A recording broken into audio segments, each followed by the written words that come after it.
Vamos a buscar Lucas 4, capítulo 4, versículos del 16 al 30, y pues vámonos de 4 en 4 hasta terminarlos. Lucas 4, 16 al 30. Jesús llegó a Nazaret, donde había sido criado, y según su costumbre entró en la sinagoga el día de reposo y se levantó a leer. Le dieron el libro del profeta Isaías, y abriendo el libro halló el lugar donde estaba escrito: El Espíritu del Señor está sobre mí, porque me ha ungido para anunciar el evangelio de los pobres, me ha enviado para proclamar libertad a los cautivos y la recuperación de la vista a los ciegos, para poner en libertad a los oprimidos, para proclamar el año favorable del Señor.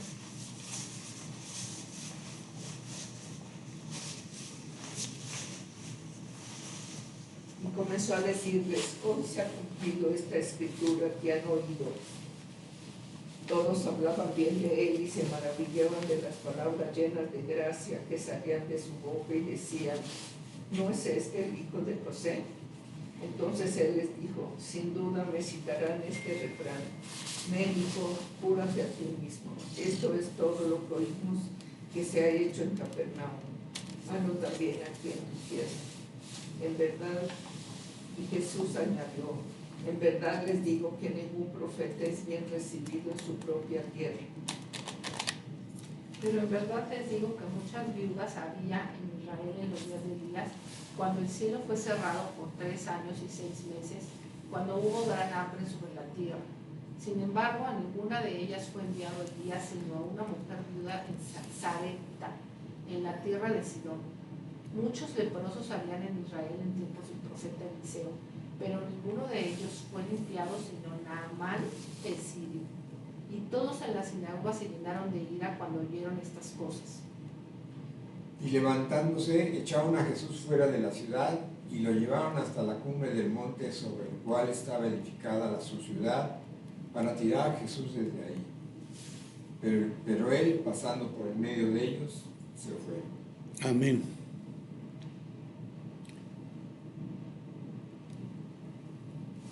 El mensaje para hoy, de hecho vamos a estar meditando en Segundo de Reyes capítulo 5. Entonces, si lo quieren tener de una vez, Segundo de Reyes capítulo 5, vamos a estar meditando sobre esto. El mensaje para hoy se titula Aprendiendo de Naamán.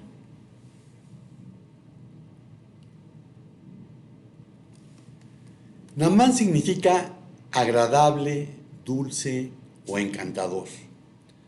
Proviene de la raíz Naem, que denota placer y deleite. Según la Biblia, Naamán era un general distinguido que a menudo había llevado a los arameos a la victoria, pero estaba enfermo de lepra. En hebreo se refiere a tsarat, que no es la enfermedad de Hansen, porque esta llegó al Próximo Oriente hasta la época de Alejandro Magno. Fue traída de la India por las tropas de él. Y esto está sucediendo muchísimo antes de Alejandro Magno. Esta lepra que tenía Naamán se trataba de una enfermedad cutánea, que se ha identificado con una amplia gama de enfermedades conocidas por la medicina moderna como psoriasis, dermatitis seborreica, sarna, impétigo, escarlatina, lupus eritematoso y otras. Todas son afecciones dermatológicas que se manifiestan con lesiones cutáneas visibles, ya sea erupciones, enrojecimiento o descamación, y suponen una alteración significativa de la salud y o la barrera de la piel, aunque sus causas, autoinmunes, infecciosas, parasitarias y gravedad, sean muy diferentes. La lepra en la Biblia es mucho más que una enfermedad física. Es un poderoso símbolo que refleja nuestra necesidad de purificación, de sanación espiritual y de reconciliación con Dios. La lepra simboliza el poder destructivo del pecado y la necesidad de redención a través de Cristo, el único que puede sanar y purificar. Cada vez que Jesús sanó a un leproso, estaba mostrando su poder para limpiar cualquier mancha, sea física o espiritual. Así que veamos qué podemos aprender de la historia de Naamán. El primer punto es que era un leproso exitoso. Segundo de Reyes 5:1.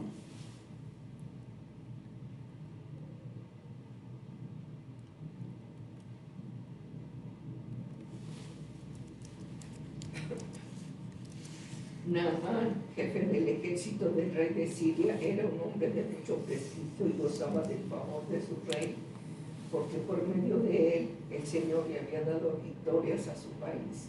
Era un soldado valiente, pero estaba enfermo de lepra. Era un soldado valiente, pero estaba enfermo de lepra. Y aquí tenemos que ver que había diferencias de costumbres entre Israel y Siria, o Aram, como se llamaba en aquel entonces. En cuanto al estatus social, en Israel, un leproso era exiliado fuera de la ciudad. En Siria no, podía mantener su rango y cargo. Hablando de contacto humano, en Israel estaba prohibido, se le consideraba impuro. En Siria era permitido, aunque con estigma y asco. Pensando en términos religiosos, Israel lo veía como un juicio divino directo. En Siria pensaban que era mala fortuna o que los dioses se habían enojado. La vida de Naamán tiene contrastes dolorosos y fascinantes. Para entender su realidad debemos mirar más allá de la armadura del guerrero y ver al hombre. Observar la dicotomía entre su gloria pública y su miseria privada. Un día, bajo el peso de la lepra en Aram, la Siria del siglo IX a.C., como ya dije, no le condenaba al ostracismo. Es ostracismo ritual de Israel. No era un paria social, por lo que aún con su enfermedad podía mantener su posición como comandante en jefe del ejército sirio y era muy estimado por el rey. Su vida social y profesional no estaba fracturada por una religiosa. Sin embargo, aunque no era un paria religioso, la Biblia deja claro que sufría una enfermedad que lo afligía y para la cual no encontraba solución en su propia cultura. Naamán era el hombre de confianza del rey Ben-Hadad II. Lideraba ejércitos y decidía el destino de naciones. Era un general invencible. Sin embargo, cada victoria militar era opacada por el avance de lesiones cutáneas bajo su túnica de lino fino y su coraza de bronce. Su piel se descomponía. Era un hombre frágil. La vida de Naamán antes de conocer a Eliseo seguramente era una batalla constante por mantener las apariencias. La armadura, que para otros era un símbolo de orgullo, para Naamán era una máscara. Probablemente lo usaba el mayor tiempo posible para ocultar las lesiones cutáneas. Sin embargo, el roce del metal contra la piel lesionada debió ser un tormento físico constante. Probablemente pasaba horas con médicos reales probando resinas, aceites y rituales mágicos de la época para detener la progresión de la enfermedad. Y aunque no estaba legalmente obligado a aislarse, el estigma de las lesiones cutáneas debe haber generado cierto aislamiento emocional. Quizás su éxito en batalla se debía a que deseaba morir y al arriesgar su vida desviaba la atención de su enfermedad hacia sus logros. Recuerda que la lepra simboliza el poder destructivo del pecado y la necesidad de redención a través de Cristo. ¿Cuánta gente oculta tras el éxito su necesidad de Cristo y sigue vacía. El éxito no cura la lepra. El punto 2 es que hay buenas nuevas. Segundo de Reyes 5, del 2 al 9. Los arameos que habían salido en bandas habían tomado cautiva a una muchacha muy joven de la tierra de Israel, y ella estaba al servicio de la mujer de Naamán. Y ella dijo a su señora: ah, si mi señor estuviera con el profeta que está en Samaria, él entonces lo curaría de su lepra. Entonces Naamán fue y habló a su señor el rey, diciéndole: esto y esto ha dicho la muchacha que es de la tierra de Israel. Y el rey de Aram le dijo: ve ahora y enviaré una carta al rey de Israel. Y él fue y llevó consigo 340 kilos de plata y 6,000 ciclos, 68.4 kilos de oro y 10 mudas de ropa. También llevó al rey de Israel la carta que decía: y cuando llegue a ti esta carta, comprenderás que te he enviado a mi siervo Naamán para que lo cures de su lepra. Cuando el rey de Israel leyó la carta, rasgó sus vestidos y dijo: ¿acaso soy yo Dios para dar muerte y para dar vida, para que éste me mande a decir que cure a un hombre de su lepra? Consideren ahora esto y vean cómo busca pleito conmigo. Al oír Eliseo, el hombre de Dios, que el rey de Israel había rasgado sus vestidos, envió aviso al rey diciéndole: ¿por qué ha rasgado sus vestidos? Que venga él a mí ahora y sabrá que hay profeta en Israel. Vino pues Naamán con sus caballos y con su carro, y se paró a la entrada de la casa de Eliseo. Amén. Aquí cuando describe a la muchacha, dice que era una muchacha muy joven. La palabra en hebreo es katán, que se puede traducir como pequeño, que tiene poco tamaño. También puede ser más joven, y se dice una persona que tiene menos años cronológicos que otra. Pero también significa insignificante, menor, dicho de una persona que es inferior a otra. La esclava en casa de Naamán era una niña pequeña, que había sido secuestrada. Era una prisionera de guerra. No obstante, no consideró ni la amargura ni la venganza como actitud ante la vida, sino que se dispuso a velar por el bienestar de su amo. Sí, se la llevaron prisionera, la hicieron esclava, pero decidió no amargarse. La narración marca el radical contraste entre Naamán y la niña esclava. Él es poderoso y ella vulnerable. Él tiene nombre propio, ella es anónima. Él está con su familia y en su entorno natural. Ella vive alejada de su familia y de su comunidad. Sin embargo, ella posee algo que Naamán no tiene: la solución a su problema de salud. Si tú has nacido de nuevo, sin importar cuál sea tu situación, al igual que esa insignificante esclava, tienes la respuesta para la lepra. El pecado que separa de Dios y conduce a la segunda muerte.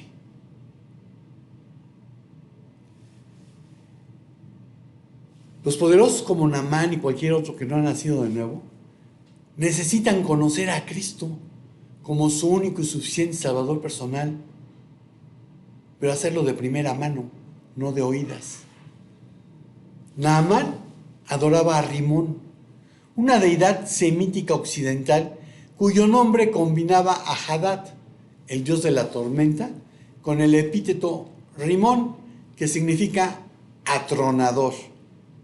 Era la divinidad principal del estado arameo de Damasco, donde contaba con un templo.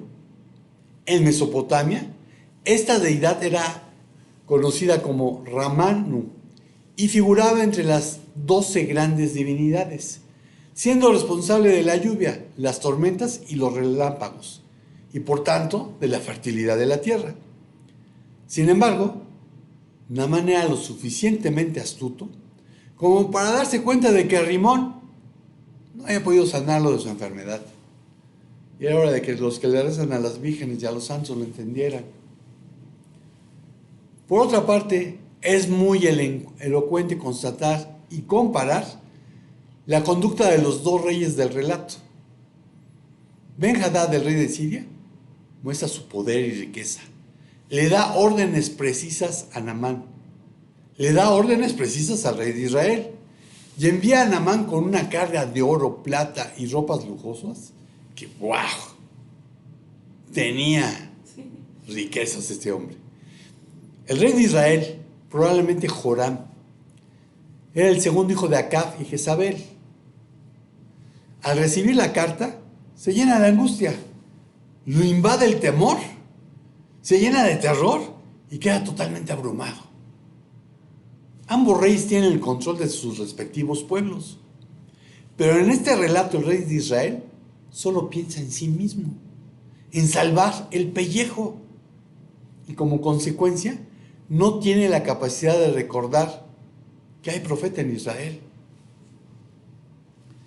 Naamán estaba acostumbrado a dar órdenes y que se cumplieran, pero no podía ordenarle a su propio cuerpo que sanara. En su desesperación, estuvo dispuesto a escuchar a una niña hebrea, una esclava capturada en una incursión. Para un general de su calibre, admitir que necesitaba ayuda de un profeta de una nación enemiga, Israel, era el último recurso de un hombre que ya lo había perdido todo, menos el orgullo, como lo muestra la forma en que llegó a la casa de Eliseo. Sigue habiendo leprosos, pecadores, llenos de orgullo, a quienes una situación adversa les hace buscar como último recurso a Dios. No pocos creen que practicando una religión o haciendo buenas obras pueden convencerle para que su situación cambie. Pero Él es Dios, resiste a los soberbios y da gracia a los humildes. Vean Santiago 4:6.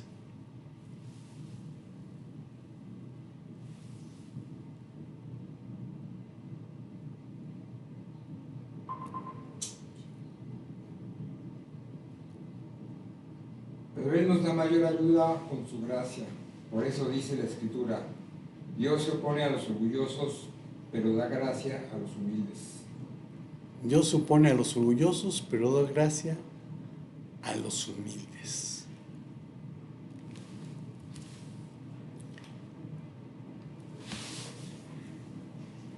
Y aquí tenemos que entender algo. Nuestra misión no es corregir al orgulloso, sino compartir las buenas nuevas de salvación, ser testigos de Dios. Hechos 1:8.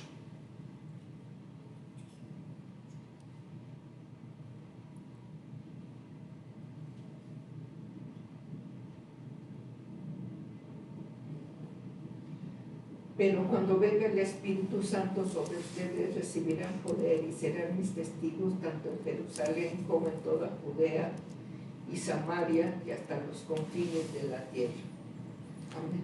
Lucas 24:45-47.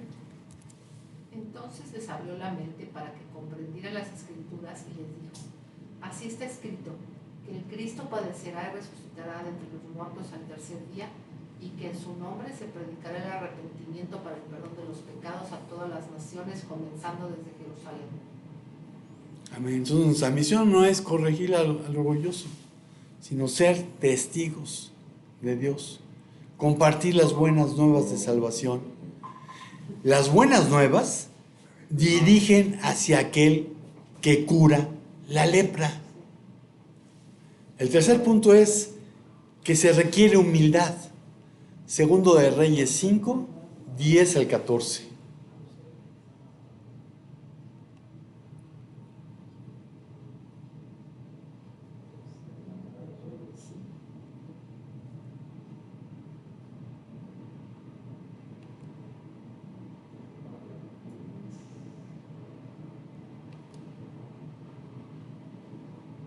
Y Eliseo le envió un mensajero diciendo: ve y lávate en el Jordán 7 veces y tu carne se te restaurará y quedarás limpio.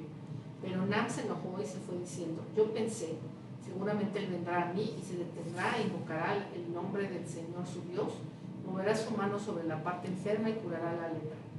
¿No son el Habaná y el Farfar, ríos de Damasco, mejores que todas las aguas de Israel? ¿No pudiera yo lavarme en ellos y ser limpio? Y dio la vuelta y se fue enfurecido. Pero sus siervos se le acercaron y le dijeron: Padre mío, si el profeta le hubiera dicho que hiciera alguna gran cosa, no lo hubiera hecho. Cuanto más cuando le dice a usted: lávese y quedará limpio. Entonces él bajó y se sumergió 7 veces en el Jordán conforme a la palabra del nombre de Dios, y su carne se volvió como la carne de un niño y quedó limpio. Amén.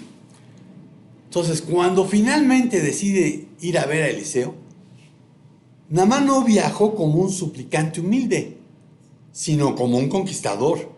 Lleva talentos de plata, oro y vestidos caros. Esto refleja su mentalidad. Intentaba comprar su dignidad perdida. Sin embargo, Eliseo no se dejó deslumbrar ni por el oro ni por los lujosos ropajes, como pasa con muchos pastores hoy en día. Es más, ni siquiera se molestó en salir a recibirlo, sino que envía a su asistente, probablemente Giesi, para darle las instrucciones de lo que debe hacer si quiere recobrar la salud.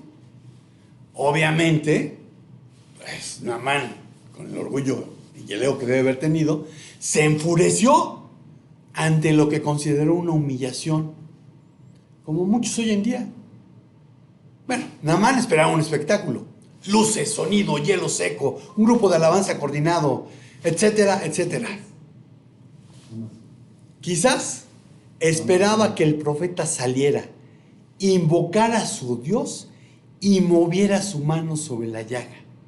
En cambio, recibió la orden de lavarse en un río común. Esa orden de Eliseo de lavarse en el Jordán atacaba directamente su último refugio, su estatus, porque sumergirse desnudo en un río frente a sus soldados significaba exponer sus lesiones cutáneas, su vulnerabilidad y su humanidad herida. El simbolismo en la curación de Naamán no es solo un detalle narrativo, es el núcleo de un proceso de desmantelamiento del ego. Cada elemento del relato funciona como una metáfora de la transformación espiritual y la sumisión a una voluntad superior. Y te pregunto, ¿cómo fue tu experiencia cuando reconociste que eras un pecador? Cuando pediste perdón por tu vana manera de vivir, heredada de tus padres, con la que ofendiste a Dios. ¿Cómo fue tu experiencia al reconocer que necesitabas un Salvador y que solo Cristo puede serlo? Para Naamán, el Jordán era un río insignificante y turbio comparado con los majestuosos ríos de su tierra, el Habana y el Farfar, los que representaban el orgullo nacional, la belleza estética y la suficiencia propia. Eran aguas de su reino, mientras que sumergirse en el Jordán simbolizaba descender de su pedestal, como le sucede a muchos, orgullosos de la religión que heredaron, cuando se les dice que esta no sirve de nada, porque lo que necesitan es una relación personal, cercana, íntima de amor con Dios, mediante Jesucristo. Juan 20:31.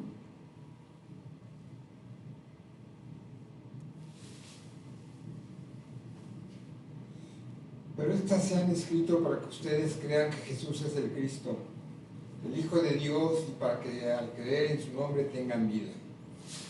Para que al creer en el nombre de Cristo, en el nombre de Jesús, no en ningún otro.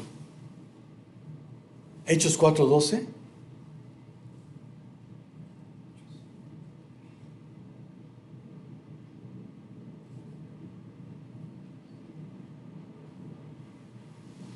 De hecho, en ningún otro hay salvación, porque no hay bajo el cielo otro nombre dado a los hombres mediante el cual podamos ser salvos.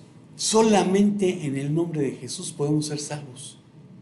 Así que olvídate de cualquier santito y de cualquier virgen. O como decía mi amigo César, de San Cuimas el petatero no sirve para nada.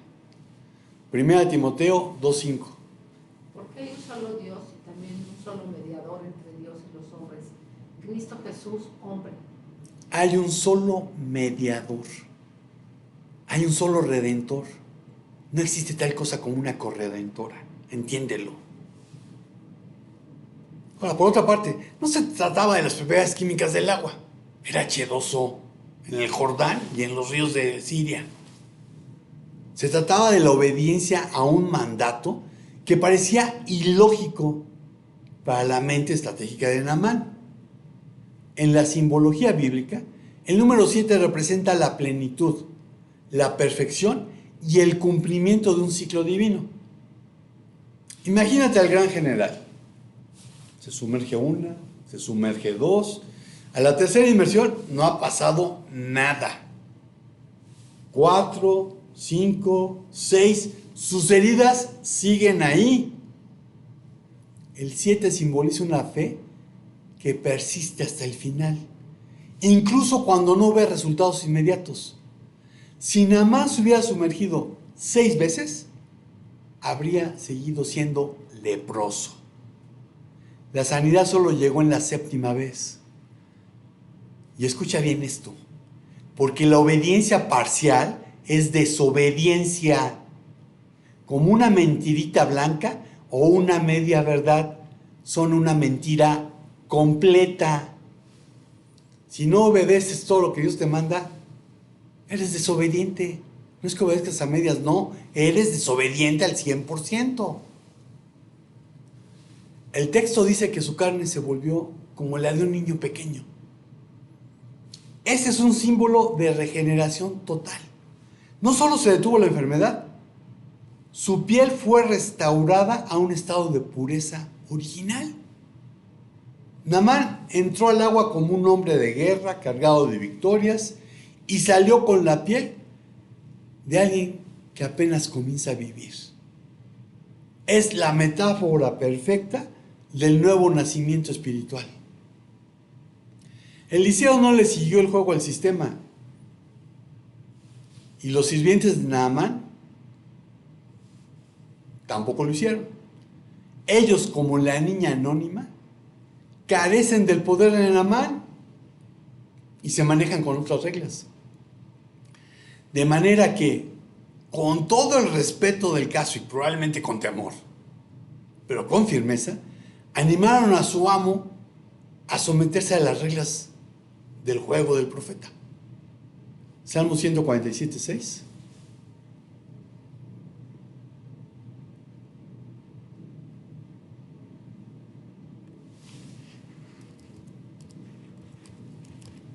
El Señor sostiene a los pobres, pero hace morder el polvo a los impíos. Amén. Y aquí, precisamente, empieza el gran cambio en la vida de Naamán. Y hasta podemos decir, sin lugar a dudas, que empieza su conversión. Porque sin humildad, la lepra permanece. Sin humildad, seguirás siendo un pecador toda tu vida. La conclusión es dar la gloria a quien la merece. Segundo de Reyes 5, 15 al 19.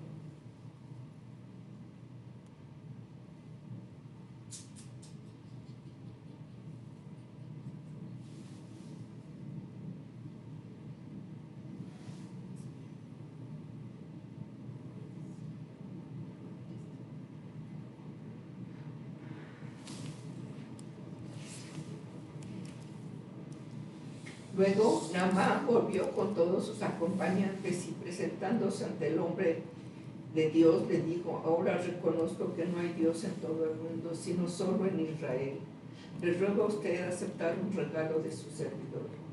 Pero Eliseo respondió: tan cierto como que vive el Señor, a quien yo sirvo, que no voy a aceptar nada. Y por más que insistió Naamán, Eliseo no accedió. En ese caso persistió Naamán: permítame usted llevarme 2 cargas de esta tierra, ya que de aquí en adelante su servidor no va a ofrecerle holocausto ni sacrificios a ningún otro Dios, sino al Señor. sino solo al Señor. Y cuando mi Señor el Rey vaya a adorar en el templo de Rimón y se apoye de mi brazo y yo me vea obligado a inclinarme allí, desde ahora ruego al Señor que me perdone por inclinarme en ese templo. Puedes irte en paz, respondió Eliseo. Naamán se fue y había recorrido cierta distancia. Amén. Amén. Entonces, de Naamán podemos aprender que el orgullo y las expectativas preconcebidas nos hacen rechazar soluciones que parecen demasiado simples, gratuitas, o que ignoran nuestro estatus. Ay, ¿a poco nada más es suficiente con que me arrepiente y pida perdón? Si te arrepentiste realmente y pediste perdón, sí, con eso basta. La transformación y la sanación llegan cuando dejamos de lado el orgullo y obedecemos. No porque comprendamos la lógica, sino porque confiamos en la fuente de la instrucción. Me acuerdo que cuando mi hermana Tami se enteró que yo había nacido de nuevo, me escribió una carta y me puso, aparte de felicitarme, bla, bla, bla, me dijo, y no uses tu lógica. Bueno, es en el acto de humillación y obediencia donde ocurre el milagro. Naamán regresó con su séquito a Eliseo, ante quien reconoció al Señor como el único Dios, y pidió la carga de 2 mulas de tierra israelita para poder construir un altar en su honor. Y aquí tenemos que recordar que en la mentalidad de la época, los dioses estaban ligados a la tierra física. Al llevarse tierra de Israel, Naamán estaba creando un santuario personal en Damasco, simbolizando que, aunque viviera en una cultura pagana, su fundamento y su lealtad ahora descansaban en el Dios de Israel.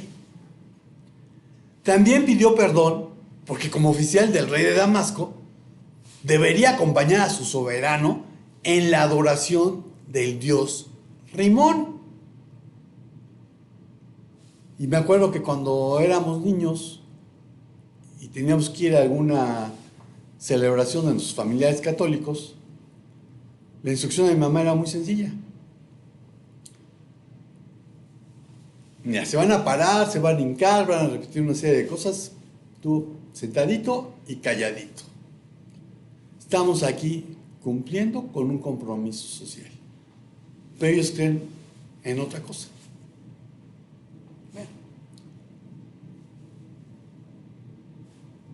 Naamán dijo, soy el general, voy a tener que acompañar al rey. ¿Sí? Quiso entregar regalos al profeta, quien los rechazó.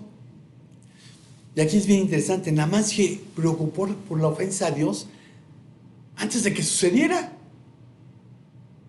Esto muestra que su sanidad física produjo una sensibilidad espiritual inmediata. Porque un encuentro genuino con lo divino produce una lealtad radical y un cambio de corazón.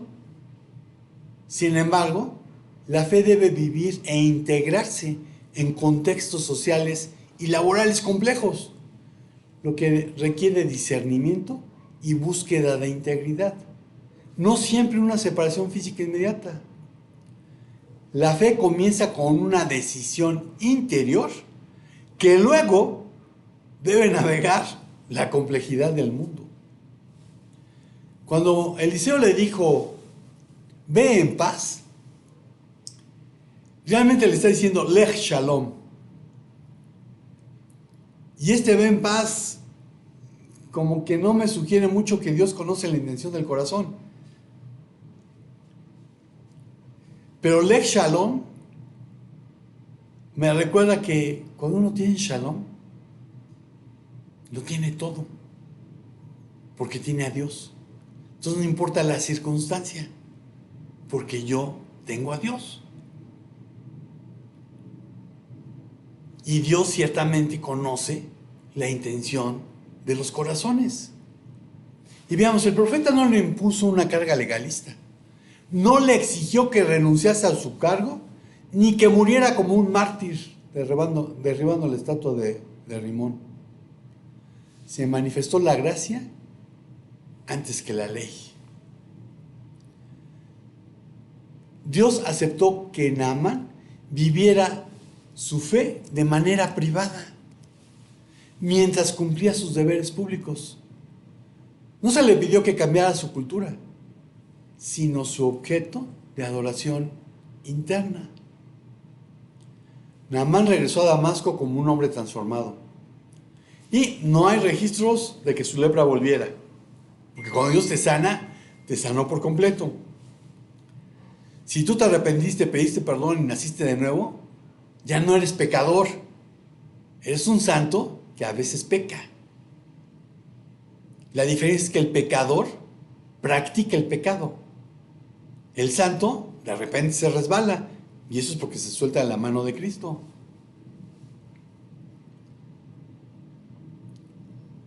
Naamán se convirtió en el prototipo del creyente que está en el mundo, pero no es del mundo. Su fe fue tan significativa que siglos después, el mismo Jesús lo usó como ejemplo de que el favor de Dios no conoce fronteras.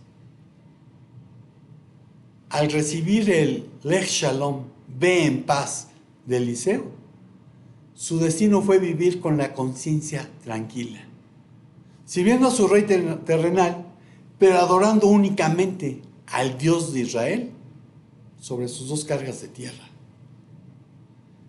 Naamán es el prototipo del creyente que debe navegar en un sistema secular o pagano, manteniendo una integridad secreta que solo Dios ve. Y concluyo con una pregunta. ¿Has seguido el camino de Naamán? Pues Señor, te damos gracias por lo que nos dejaste en las Escrituras. Te damos gracias por lo que podemos aprender de los personajes que están ahí. Te damos gracias porque también, Señor, hay personajes que no actuaron muy bien, pero tú no lo ocultas. Y hay personajes que se arrepintieron y cambiaron su estilo de vivir. Te damos gracias porque en algún momento de nuestras vidas nosotros tomamos la decisión de Naamán, de adorarte solamente a ti, de reconocer que solamente Jesucristo salva, de reconocerlo como nuestro único y suficiente Salvador personal.